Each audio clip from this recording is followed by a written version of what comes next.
Hello, and welcome to another Shakespeare STEAM lesson, brought to you by Shakespeare in Detroit.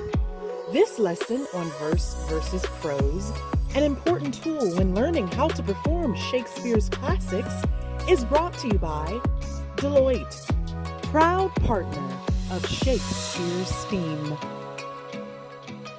Hi, I'm Teacher Reg from Shakespeare in Detroit, and today I'm going to talk about verse and prose. And I know, some of you are already talking about, what? Trust me, I'm going to take it real slow. This fulfills the art pillar for Shakespeare STEAM. Some of you have heard about William Shakespeare, and you're probably thinking, I know, the way some people talk about Shakespeare, it can make anyone want to take a nap. You have to remember, Shakespeare was writing for everyday people. He was like a pop star of his day, and he had to make everything really catchy, and the way he did it was to give everything a familiar beat. In 1590, the beat that everybody was listening to was called Iambic Pentameter. No, don't worry, calm down. It just sounds like a big scary word. It's actually really simple. Penta means 5, like the pentagon, and meter means beat, basically. So pentameter is 5 beats, and the iambic part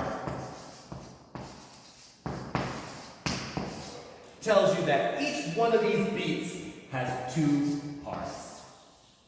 For this lesson on verse and prose, you won't have to remember all that, although you will impress your family and friends if you can remember a fancy phrase like Iambic Pentameter.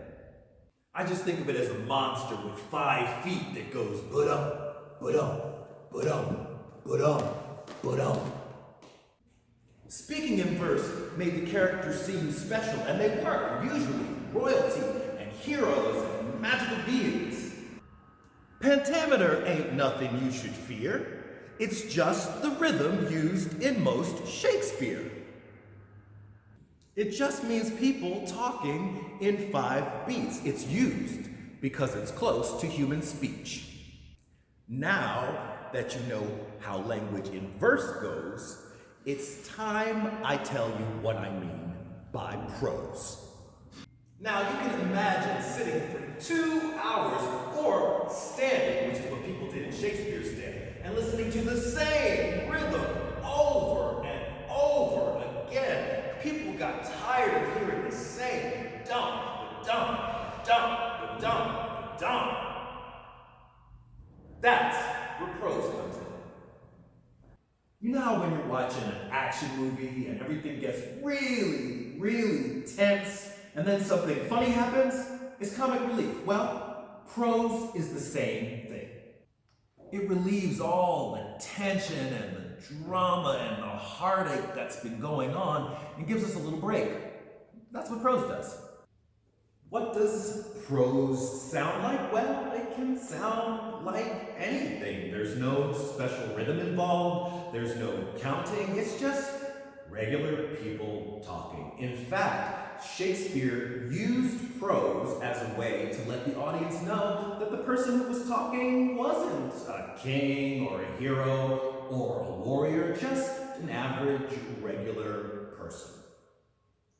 I hope that makes it clear what I mean by verse and prose. Thanks for watching another Shakespeare STEAM lesson, and don't forget to follow us on social media, on Facebook at Shakespeare in Detroit, Instagram at Shakespeare in Detroit, and Twitter at Shakes in the D.